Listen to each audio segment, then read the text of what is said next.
Hello, welcome to the How Did the Vikings Get Away with It Again post-game podcast. Matthew Coller here, along with Paul Hodowanic of WCCO Radio, and of all the giving away-iest, this was the giving away party for Washington, who decided that they wanted Kirk Cousins to have his revenge game. It was very nice of them.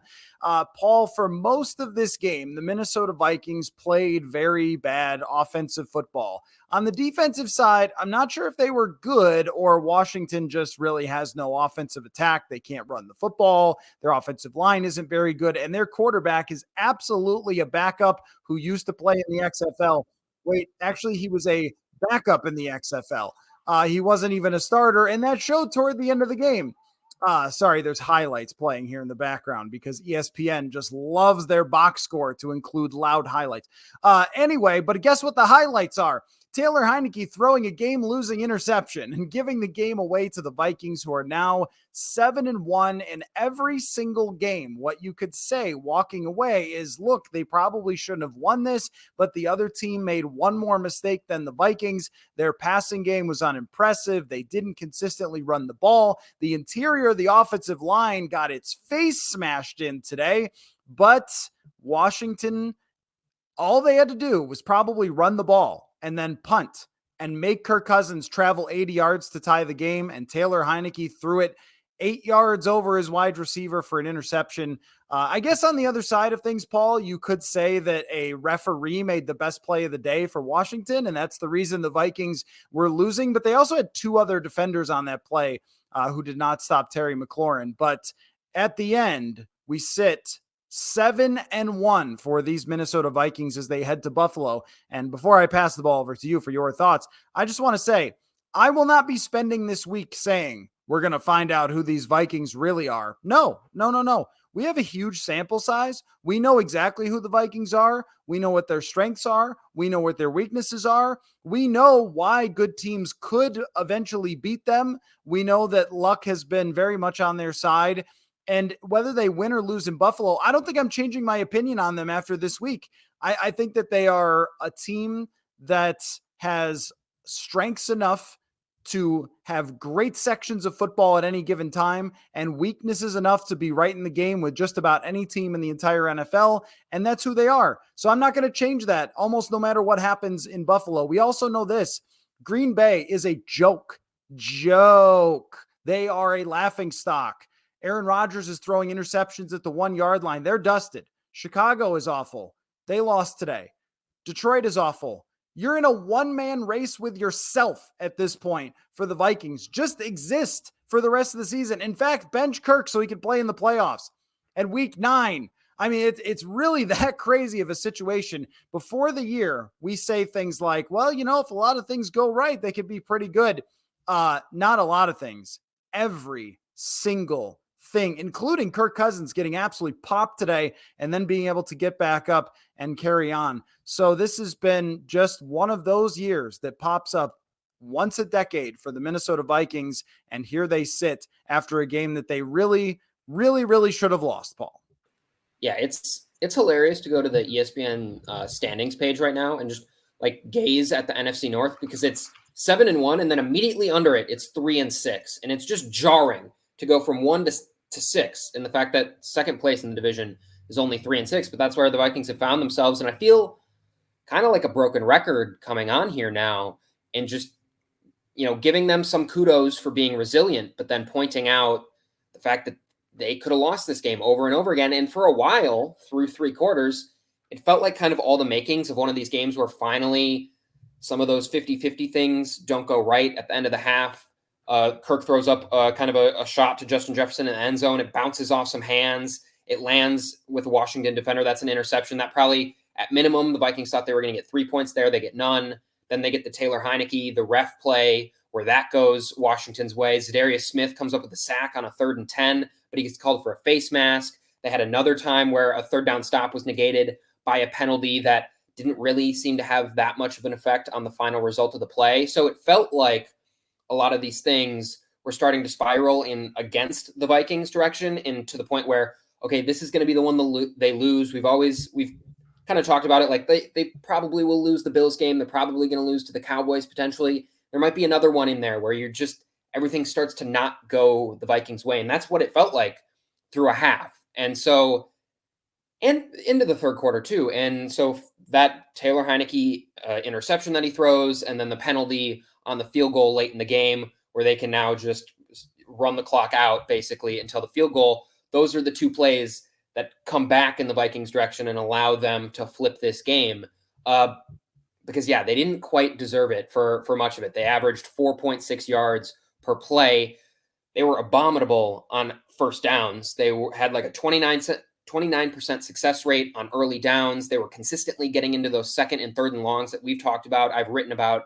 They're one of the worst offenses in the NFL when they get to that point. So the game script wasn't going for them. The bounces didn't seem to be going for them. So I do have to credit them in being resilient. Taylor Heinicke sticking with it, because Taylor Heinicke, I think, is just good for one of these plays where he airmails a pass and you have to be ready for it. They caught the pass. They took advantage when Washington did let up the gas. So you still have to, or I feel like I need to at least praise them for doing that, because we continue to do this over and over again. And at some point it could be luck, but at some point, if they're just going to keep doing this thing where they're going to come back from games, they're going to eke out games, I have to at least point to them being resilient. They're down 10 and they don't waver. Like, those are important building blocks of a team that could be good, and blocks that we haven't seen previous Vikings teams lay the foundation with. And so in that respect, there's a little positive there. And the defense, I think, played well in stretches. But yes, just such a topsy-turvy game where, again, it could have gone either way, but it's 7-1 in the standings, and they're at this point pretty much a shoo-in to make the playoffs, just based on the math that the other teams in the NFC North would have to, the games that they would have to win in the stretch that they would have to go on, and none of them seem capable of doing that. Yeah, the hard thing about this post-game podcast for me is that I want to spend the whole thing marveling at Washington blowing this game. I mean, it just the things that they had to do, even the fact that they almost refused to run the football early in the game, which is crazy because Delvin Tomlinson is one of the best players at his position in the entire NFL. He's out. James Lynch is out there. Jonathan Bullard is out there. And I think that both of those guys have done an okay job against the run this year, but there was opportunities there. And they were like, no, more Heinicke, like the more cowbell. Like, no, actually, you know what? We want more. I got a fever, and this is more Heinicke. And that's really what happened at the end, too. I mean, I felt like I was Richard Sherman with not handing the ball to Marshawn Lynch. I just couldn't believe they didn't run 3 times up by 7 points and punt the ball away with the world's best punter. Tress Way's the best punter in the universe. Punt it away, make them go 80 yards to tie the game late in the fourth quarter in a game that looked very much like it was 1997.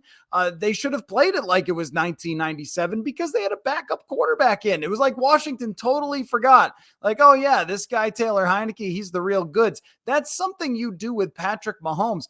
So there is that. I mean, there's also the penalty at the end, because it would have been 20-17 with almost 2 minutes remaining.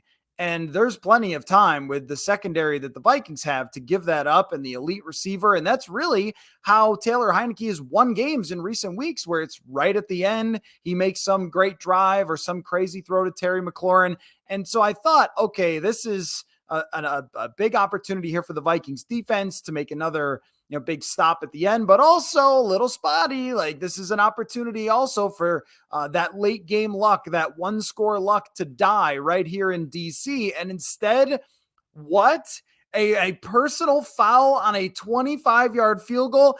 You can go sit in the stands on a 25-yard field goal. You don't have to rush that thing at all. And instead, the guy is blasting the long snap. I mean, you've got to be kidding me. Ron Rivera using a challenge on what? I mean, they never overturn those. Not only do they never overturn them, but it wasn't even remotely right. In fact, the spot was darn impressive by the referees. So there's lots of different ways I want to look at it and just wonder, what was Washington thinking? But then I remember they're Washington. They've made the playoffs one time since 2015, and they were 7-9 that year. Like, this is a really bad football team that the Vikings should have blasted their face in. And I think that where it was most unimpressive for the Vikings is just how long they went between having that great first drive, they're on script, they're firing on all cylinders, and then it just disappears. And tell me how this is any different from last year. Like that happened repeatedly last year where they would have this great first drive, score a touchdown, get Justin Jefferson going, and then not be able to find Jefferson for a long period of time the rest of the game. And that's what happened today until he finally shows back up again in the fourth quarter. And his numbers end up looking great.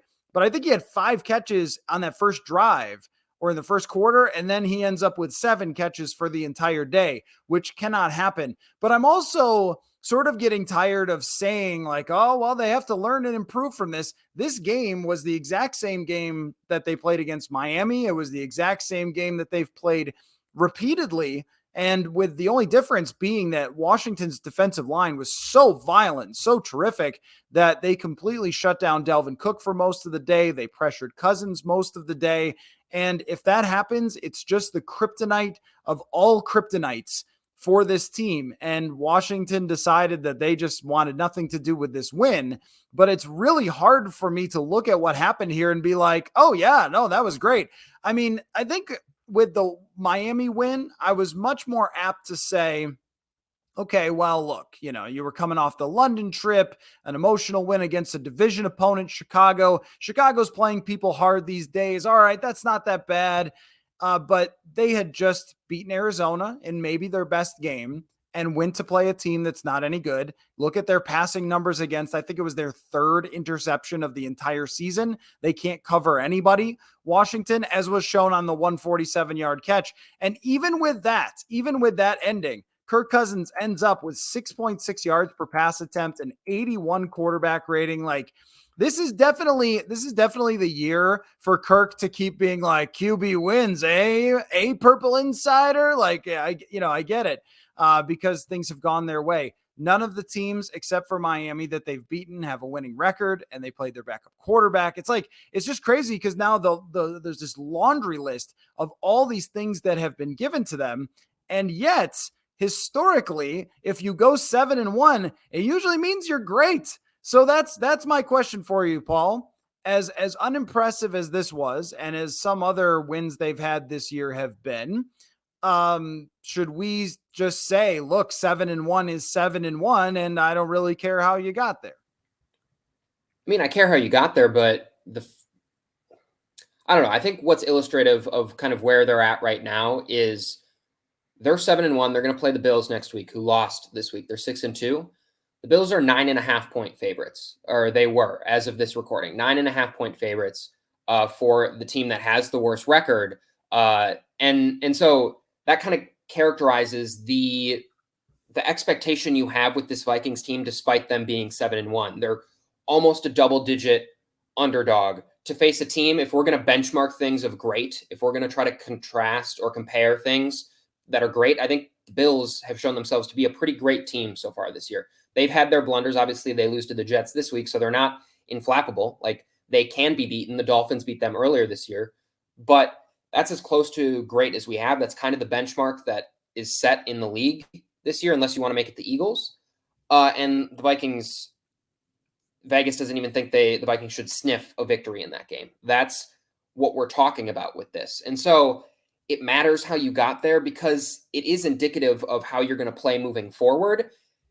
3 weeks into the season, maybe I would have said it wouldn't be. But we're 8 games in now. This team largely is the way it's going to be.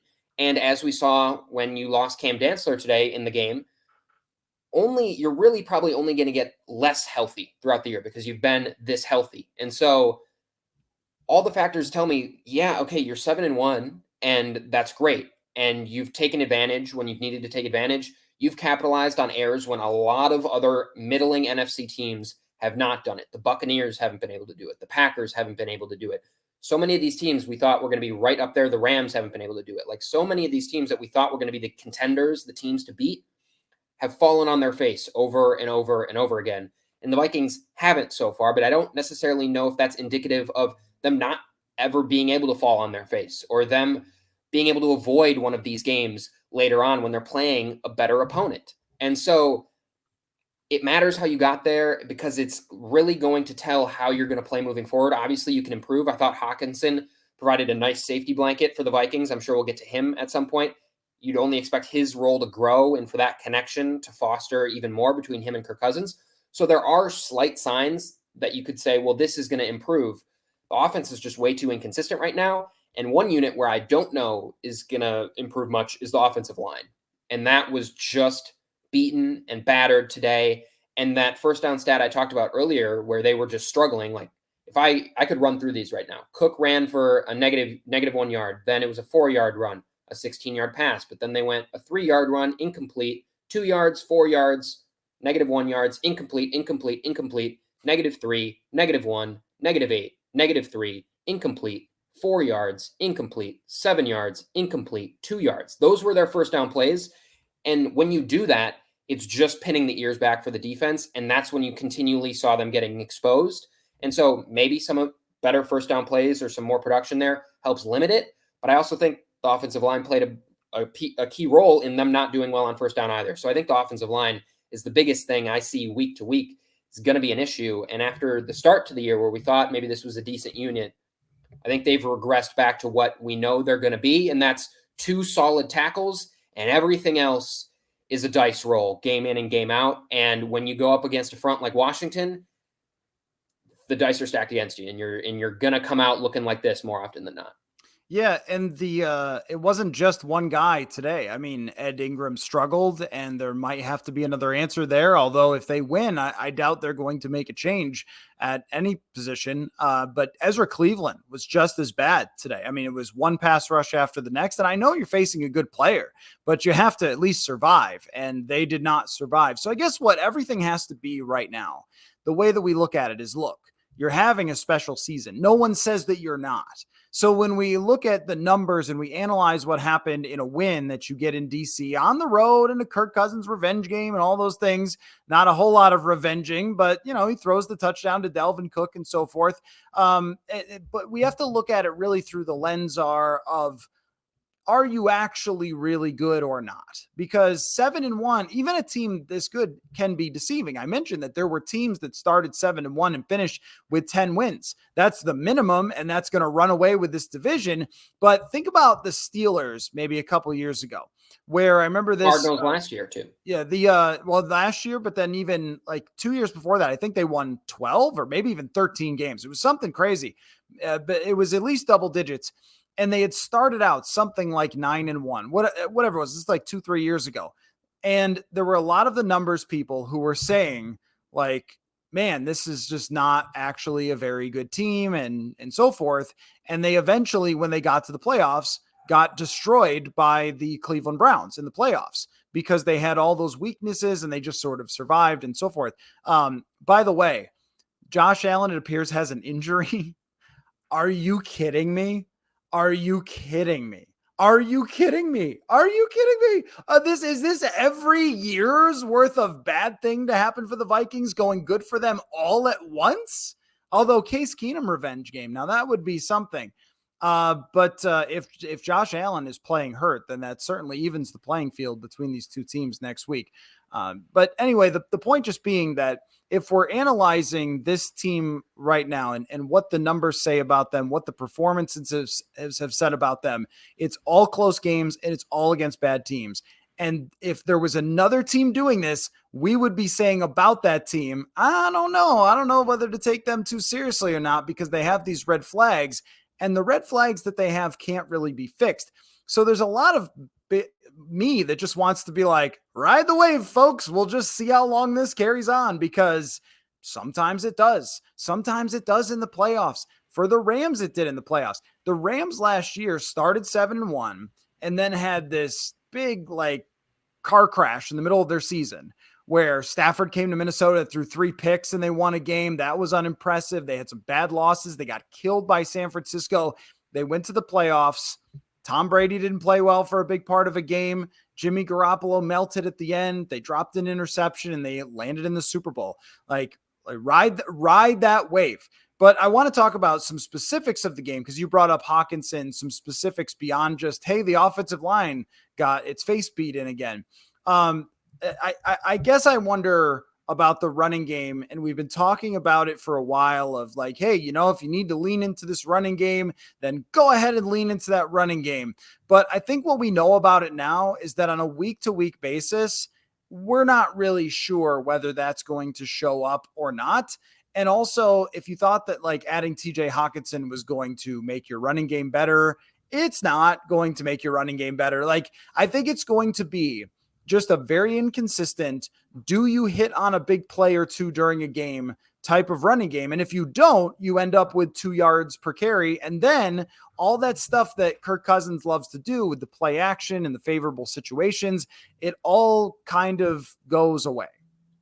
Yeah. And to a slight defense, Washington came into the week 3rd in rush defense EPA. So this is a good rushing defense that they went up against, but it's not the first time that they've just been completely stifled and that's really hurt them. Like the Miami game comes to mind where they're just consistently 3 and out, 3 and out, 3 and out. And I think the touchdown drive to begin the game got people, you're feeling positive about the Vikings. So then the ensuing 5 punts in a row that they had after that doesn't feel as bad because there's some points on the board. But after that first drive, after the first game script, that offense couldn't do anything for large stretches of time. And again, when they aren't running well on early downs, it's going to put them in these bad positions. And they are the worst the first worst offense in the NFL when those happen. They had 19 rushes on first and second down. They had a success rate of 21% on those plays. So that 5 of those plays resulted in positive yardage or a successful play, which varies based on down. But basically, 80% of the time, those were not effective plays. And when that happens, it allowed everything else. Like you're not respecting the play action. You're not respecting the pass protection, and that just crumbles everything. And we know Kirk needs play action to help get himself going. I think we now know this offensive line desperately needs play action to help it kind of hide some of its deficiencies. And so that means the running game needs to work regardless of if you're going up against a top 5 rush defense in the NFL by EPA, which Washington was. You just have to find a way to do it. And finally, towards the end of the game, they were able to knock off a few bigger runs that helped them seal the deal. But there were so many runs before that went nowhere, that badly put them in 2nd and 12, 2nd and 13, 3rd and 8s. And that's just not the way this team is going to win on offense. And we're seeing that over and over and over again. So while this game was against a really good rushing opponent, it's just been too consistent no matter the opponent. And it needs to get fixed if they have aspirations of beating a Buffalo, beating a Cowboys, even beating a Patriots team who now that defense looks really solid and they're continuing to win games. Like this next 3-game stretch, they're going to need the running game if they're going to win. And their only successful games have come against really bad rush defenses. And so they need to prove themselves that they can at least hang with a good defense running the ball. And they just haven't done it yet. And this is why when we talk about like the natural thing to say is, well, they've got to work on this. So they've got to fix this. So they've got to resolve that. And at this point, I'm just not sure those things exist. Like normally in the past, and it wasn't always the case when they faced elite defensive lines. In fact, sometimes it wasn't. But when Dalvin Cook was at his absolute peak, he could take a game where they were getting beaten on the offensive line and at least give you a fighting chance. I don't think that that's who Dalvin Cook is anymore. I think that it's, if you block it really well, he's going to get what's there. And if you don't, then you're going to end up with a day like today where it's 2 yards a carry, because it's just not quite what it was before. So it really comes down to the matchup in the trenches. Like, do they protect enough in the middle? Do they block well enough in the middle to give Dalvin Cook a chance to break a big play? So it's kind of like, I don't know how you fix that. I don't know how you scheme around that. The only thing would be just to make a change at guard, but the run blocking has not been the issue for Ed Ingram. And again, they probably won't make a change as long as they continue to win. I think that this should be the wake-up call game where they do, and they look at Chris Reed, but he's inactive, so I don't know. Like normally we tend to trust the coaching staffs when it comes to this stuff, and they're not even making making him active. So is it Schlottman? Is it Udo? Like, these things don't sound like upgrades to me, but they probably are slightly. But then, like, is the chemistry changed, or is the run blocking changed? Because that is his good area. But if they are outmanned, they will lose that battle, and that will put them behind the sticks. And that's why so much depends on matchups, because if you go up against a team that has a monster D-line, it's going to be just a hard matchup for them. If you go up against a team that's more offense driven or more secondary driven, Justin Jefferson could beat anybody in the secondary if you're not pressuring Kirk Cousins. On the other side of things, you briefly mentioned TJ Hawkinson, but I think that, like, oh, this is what it looks like when a tight end runs fast. I mean, I'm not trying to be down on Irv Smith Jr. Overall of what we thought he would be made sense, but he was not running fast. Like, I'm not sure that knee ever got back to 100%. Because, the thumb injury kept him out during training camp. But what that also kept him away from was doing the running on the knee to shake off the rust to get to 100%. He was never pulling away from people. He was never juking people. And to see TJ Hawkinson do those things a couple times, you can totally see it. And where it had its biggest effect today and where it could have its biggest effect down the road is just on those third downs. And this is sort of the yin and yang of the Vikings as a whole, because you're like, as soon as something goes good, there's something else that you're like, oh, what's going on there? And what's going on there is like, does KJ Osborne exist? I am not sure. Did they trade him for TJ Hawkinson? I mean, KJ Osborne was targeted 2 times for 0 catches and 0 yards today. We are well aware now that Adam Thielen is capable, but is not going to dominate. There were a couple balls that were in his area that maybe he gets 5 years ago. He's not going to get today, and not for the rest of the season, but he's still effective though. Like, you look at his numbers. I mean, ESPN put out these receiver numbers, still really good at catching things that come his way, still getting open a fair amount according to their data, but KJ Osborne essentially does not exist. And that's where I wonder, like, why that's happened. And when we talk about any solutions, if they could find a way to get him open at some point, to get him involved, then the addition of Hawkinson can become bigger. If not, I think it still helps them a lot because Irv Smith was such a non-factor. But that's kind of where I see it, is those third downs where everyone is or should be Washington on 3rd and 7. And no, you don't give up a slot fade for 47 yards. But most of the time, teams will be looking at Jefferson on 3rd down, and he is a tight end who can actually make a play on those, where I think that they've been lacking that this year and going back to like Kyle Rudolph. Yeah, I mean, he caught all 9 of his targets. Some of the tight ends that the Vikings have tried out this year haven't done that, and it's cost them on big plays. Irv Smith down the sideline, missing that ball. Johnny Munt, 3rd and 1 during what game was that? The Eagles game? I don't quite remember, where it just goes right through his hands. So just to even have just a surefire guy that you feel like can catch the ball, you trust, you can throw into tight windows with. Kirk Cousins had a 25% aggressive throw rate, so he's throwing within a yard of coverage 25% of the time. That's much higher than his average, and several of those came to Hawkinson in kind of tight windows when they needed a play on 3rd down. I don't think that's a coincidence, and I also think Adam Thielen had a couple catches where he was kind of wide open, and I think having a more legit guy opposite Jefferson can help Thielen too, because, okay, maybe they're bracketing Jefferson or something, and so the defense feels good about that. Then the other guys can really turn to, okay, where's Thielen? But now if you have Hawkinson, maybe that helps open up Thielen a little bit more than he has been in the past. So I think Hawkinson's presence should only help this unit. And then, adding Osborne can be additive, and that's when you can hopefully get a little bit more stability with the offense. If you feel like you have 4 different players you can go to on any given route that you feel good about. Right now, I just don't think Osborne's in that spot, which is curious based on the way he played in glimpses last year. You felt like he can at least be that 3rd down type of receiver, like try to mimic any sort of like Jarius Wright type of like production.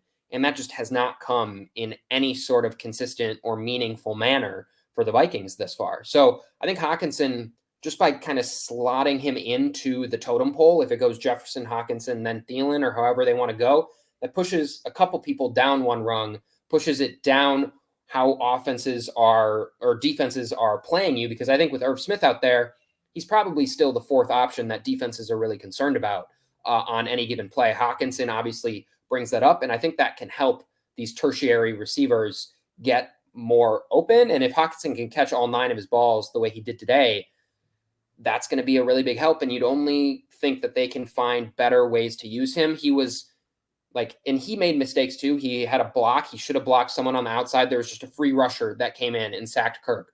Those are the types of plays you're hoping with reps that he gets better at least chipping or not just letting him run free. So I think, again, that's a spot where the offense can progress. And I think you saw the benefit of having a TJ Hockenson. And I think the Lions did a good job of it this year. He can go run deep and get longer, more explosive plays. And I think as they continue to work him in, there'll be different ways that they can use Hockenson throughout this offense. I mean, this was really the best case scenario for a guy on a short week. I'll have to look tomorrow what his snap count was. He was out there a fair amount, and when he was out there, they were looking for him, and they feel like this is a legitimate weapon. So I agree with you that it helps to push KJ Osborne down and kind of not out of the rotation because they run 3 receivers and a tight end, but it does feel like even with Hockenson in the game, they were very short on answers outside of Justin Jefferson, save for one throw to Adam Thielen down the field that he was left open, and Cousins made a very good throw. It sort of speaks to always that Cousins is, even on a game-to-game basis, is mostly a product of the way that your team is playing, if not entirely. And today it was like when Jefferson is wide open, the throw is there. When Thielen is open, the throw is there. But when the pressure is on, there's no real answer. And when they're not running, there's no real answer. And then when Washington completely steps on its foot, there he is to take advantage. I mean, he's going to, what is this? His fourth quarter comeback of the year, I believe. I mean, this is the thing. It would be hard, if not impossible, to argue that's a good thing, right? Like, this was always my argument because people would look at his numbers and say, oh, he hasn't had fourth quarter comebacks, hasn't had this or that. And that's always a bad way to look at it because John Elway doesn't have that many fourth quarter comebacks because he's winning all the time. And because there was no answer for a player like that. There's no answer for Mahomes. Like, you know how many Mahomes, you know how many fourth quarter comebacks he has in the month of November in his career? 0, because he's won every single game. That's why, like, it might not be 0, but I think it's 0. He's just ahead all the time. And so this was kind of one of those games where you felt like really it was a big time product, his performance of them just getting beaten up by this Washington defense. And where Hockenson fits in is that he gives them some more answers, and that showed up today. But it also kind of sends the message that Hockenson is an answer. He's not all the answers to what have held this offense back from being consistently good for the entire season. Now, on the defensive side, Taylor Heinicke is just not a good quarterback. I don't know if anyone in DC thought that he was. The fans were cheering Heinicke for a little while. Look, if you can throw a Hail Mary on second down on the second play of the second half into triple coverage, you got to do it. Because there's a chance the referee makes a play on the ball. So, but this guy, I mean, he's never been a starter. There's a reason they went and got Carson Wentz after seeing him for a whole year because he does stuff like he did today. Now, with that said, though, I do have to give a lot of credit to Zadarius Smith, who is looking like 2019 Zadarius Smith. And that goes under the category of when we checked off all the boxes, what would it take for this team to win more than 10, more than 11, which they're not there yet, but what would it take as they are now down the road on that? And toward the top of the list, maybe one of the 3 or 4 things that you bring up was Zadarius Smith has to be amazing. And Zadarius Smith has been nothing short of absolutely amazing this year. And he was one of the reasons why Taylor Heinicke was skittish in the pocket for a big part of this game. And, the other guy too, the other Smith, Harrison Smith, it was also, he was in that, category as well of a guy that needed to not fall off, continue to be there for big plays. Yes, the ball was thrown right to him, but he's made plays on a week-to-week basis, causing a fumble, getting an interception. Like, those are the things that he's done throughout his career that make him an all-pro caliber player, and he's done that as well. And the defense, outside of Dalvin Tomlinson being out and getting Cam Dantzler banged up, I mean, still healthy. Caleb Evans made a big play on a 4th down that should have been a 1st down. I think Caleb Evans has shown some talent there. And people asked me last week about Andrew Booth Jr. I think a Caleb Evans might be just ahead of him. Well, maybe not might, is based on today, is just ahead of him based on what those two have done throughout training camp and practice. It doesn't make you feel great that a rookie has to come off the bench because Dantzler was banged up, but he played very well today. So there were a lot of things that they did well to earn the win. It wasn't like entirely luck, but they were down in the fourth quarter by 10. And that just tells you like how one thing, one event, one interception, one mistake can swing how we feel about a team or about a game. Because if they lose and they're 6-2, Buffalo, Dallas, New England on Thanksgiving in the short week, we're talking about, whoa, this team could drop back to 6-4 in a hurry. And now they seem like they're basically fireproof. But it wasn't just all because Washington gave away the game.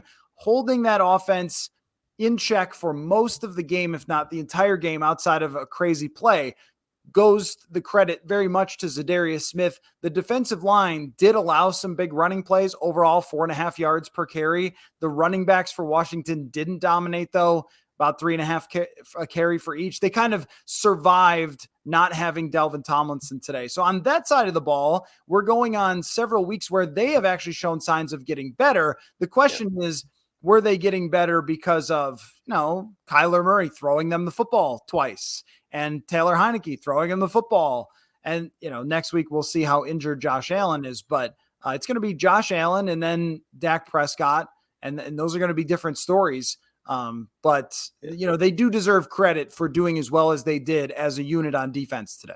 Yeah. And I hear you on Taylor Heinicke not being like a starter worthy, but I still think he's a pretty solid backup. I think he can do some things that you like. And I think for stretches of the game, he looked all right. And I'm generally of the mindset of, in this modern NFL, if you're keeping teams under 20 points, you're doing a pretty dang good job, unless the quarterback is just completely inept. Like, unless you have Sam Ellinger back there or like Nathan Peterman or someone who can't play. And I think Heinicke, while not good, is at least a step above that. He's at least a guy that can go. Washington had won several games in a row with him quarterbacking. They were ugly games, but they were winning those games. And so, again, not great, but not the worst quarterback you can throw out there. And so when that's the case and you're on the road and you keep a team under 20 points and one of the touchdowns is kind of that fluky touchdown ball that they get, I think largely the defense played pretty solidly. That doesn't mean they didn't have issues, but a guy you didn't mention yet, Danielle Hunter had 2 sacks today, and they were big sacks, because one thing Heinicke can do well is he's a little slippery, and he can get out there and he can at least avoid taking sacks by throwing them away. And Hunter, at pivotal points in the game, grabbed 2 sacks. And so we've been looking, where is he? What is he doing? He had several really nice pass rush moves that got him into Heinicke's grill right away. And so if you can get a little bit more of that from Danielle, that helps you exponentially more than just having Zadarius and having Hunter kind of just lingering around. So if he can build on today's performance, I think that's another solid step for the defense. And I echo what you said about a Caleb Evans. He came in, made a really nice tackle on a run that got outside, and he came in and tackled really, really well for a cornerback. And if you're making those plays, those are the plays that keep you above an Andrew Booth. If you're tackling in open space as a cornerback in the run game, like, you need to be able to do that in the NFL. And Vikings cornerbacks of the past have not tackled well from that cornerback position all that often. And so for him to make that play, for him to make the big 4th down play, those are really solid pieces. And it makes you not feel like the sky's falling if Cameron Dantzler has to miss a game or two. It's not ideal, but it doesn't feel like you're throwing out last year Brashad Breeland potentially. Now it could, as more teams get more reps on him and figure out how to beat him. That's just kind of comes with the game, and that turbulence will come for him at some point. But at least showed signs of being a solid, capable NFL cornerback in today's game. So I left mostly positive about the defense, but I don't know if I was coming from a position to expect a ton from the defense. So I think kind of holding a team under 20 points and just making your offense go and get it, which I think in this day and age in the NFL, if you're scoring less than 20 points, you're having a really bad offensive game. So they met that threshold. No thanks in part to the Harrison Smith turnover. So I think the offense was much more of an issue in this game, and I think the defense definitely will get exposed if Josh Allen is healthy and if Dak Prescott's healthy in the next 2 weeks. But more signs, I feel, than I felt kind of after week 2, week 3, week 4, where I think the defense, at least from a series to series isn't going to just play super soft and let up first down after first down after first down. They seem to have improved on that aspect of it, and that is important no matter how far they get this year. And another guy that should be mentioned too that I was not convinced on this year, but has done very well as a rotational rusher is DJ Wanham. He has come along quite well for them, and is actually probably a much better fit for this style of defense than he was for what Mike Zimmer wanted to do. Not really being a hand in the dirt guy in college, more of an outside linebacker in his size and his playing style, and that seems to be really fitting with the way that this defense is coming up. And then he gets a sack, which was, is like kind of a cleanup sack a little bit. There were multiple people there, but he has actually turned into somebody that they can count on as a rotational player. The other thing is the way that they played against Terry McLaurin today, I thought overall was pretty good. That he only had 5 catches for 56 yards, and they had been smoked by top receivers in previous weeks. I'm sure a lot of that is Taylor Heinicke getting balls batted down, being generally short and inaccurate. And I thought that he was really panicky in the pocket. I didn't think that he showed like a poise or even a playmaking outside of one spin away from Eric Kendricks, that he just seemed to kind of like duck around and then get sacked.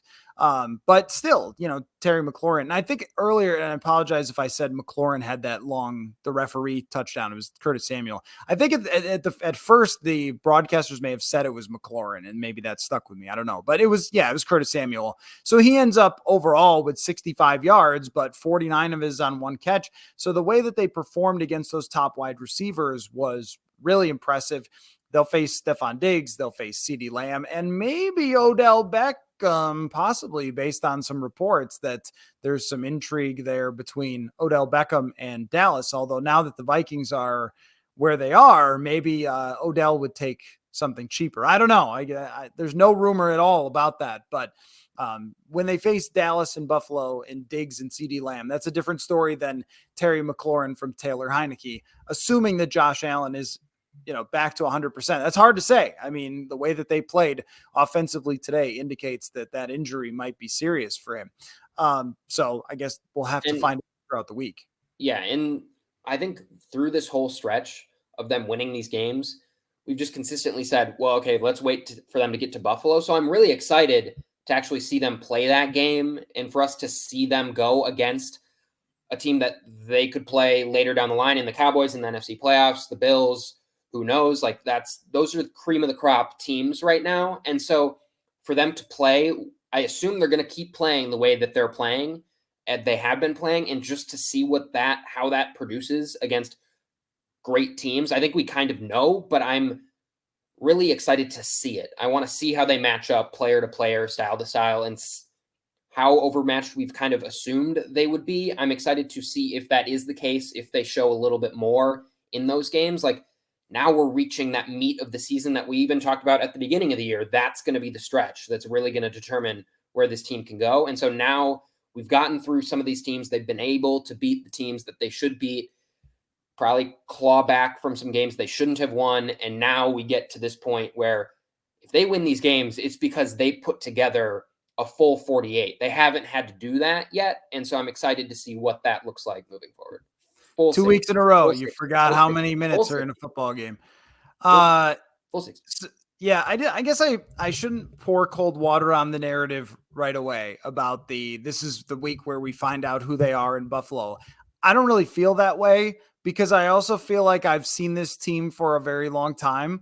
And I've seen the last 2 years where variants went against them in close games. And then it's just swung back the other way, and schedule and everything else, that last year's schedule was much harder. This is another subpar team that will not be in the playoffs. How many wins do they have against teams that will be in the playoffs? It's only Miami, right? None of these other teams are going to be in the playoffs that they've Miami beaten. Without Tua. So if New Orleans gets super hot, because that division is really putrid, but that's pretty much it, right? So it still feels 2019-ish, where every week they're winning and you're going like, okay, I guess we'll see. I thought they had more convincing wins in 2019. But if they go to Buffalo and they win, I think that they will be declared like a legitimate Super Bowl contender.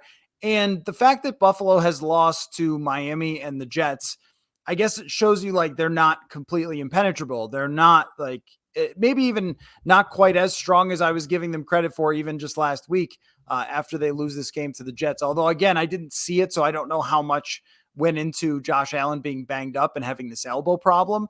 But, I guess I'm just not going to like change how I feel about what they need to go somewhere and who they're going to be. I think we know that. I think we know that they need to match up with the right people. They need to run the ball. They need to get Zadarius Smith and Danielle Hunter healthy and dominating. Like, we know the boxes that need to be checked. It's just whether they do it or not. And still, like, it's not impossible to start to come apart at any time, but even coming apart won't really matter. It's one of the weirdest things with no divisional race, because like, well, if they start to fall apart and lose the next two games, like, and then what? Then they're 7-3 and nothing, right? And then, oh, well, man, Sam Ellinger's down the road. You got to watch out for him. So it's not impossible that some of these things could crop up and be problematic. But I think what we know is that they exist in a space that's just better than these teams that are losers, that are going to blow games against them and that they'll take advantage. We do know that. And we only have one game of sample how they match up against a good team. So I am very interested. I don't mean to say I'm not interested. Yeah. Of course I am. I mean, it's my hometown. I'm going back early for this game. It's, I don't know why it's at noon. Like, this one should have some extra juice. It should be a night game, but that's going to be the game of the week. It's, NFC and AFC, two of the best teams in the NFL going up against each other. I guess I'm just not going to decide what I think of them as an entire team and put their entire season into that. Like, if they lose by 2 touchdowns, like, oh, well, because they're not playing Buffalo in the playoffs to get there. They wouldn't play them until the Super Bowl. So I guess I'm not going to look at it with the same type of weight after they won this game. Had they lost this game, I think I would have been saying, you need to win, or you're talking about a potential major slide here. So this win gives them so much cushion that almost anything can happen in the next 2 weeks, and they're still going to feel like one of the 3 best teams or 4 best teams in the NFC. So another wild win for the Minnesota Vikings. It has been one of those years of destiny. You all know them. 87, 2000, they ended up in the NFC Championship game after kind of a mediocre regular season. But 2009, 2017, and we will see what happens the rest of the way. I thought this was going to be the one where the pendulum swung back the other way, and it was going to be the ref game that took their season apart, but not so much. It carries on. So, Paul, thanks so much, of course, for your time. Thank you all for listening. Murph was in DC on one of his famous road trips that I cannot wait to hear about tomorrow. So that's going to be a great show. And then Jeremiah Searles, the whole crew comes in, and there will be a lot to break down. I'll see if I can wrangle up some friends from Buffalo to talk on the show for this week as well. And we will talk to y'all later.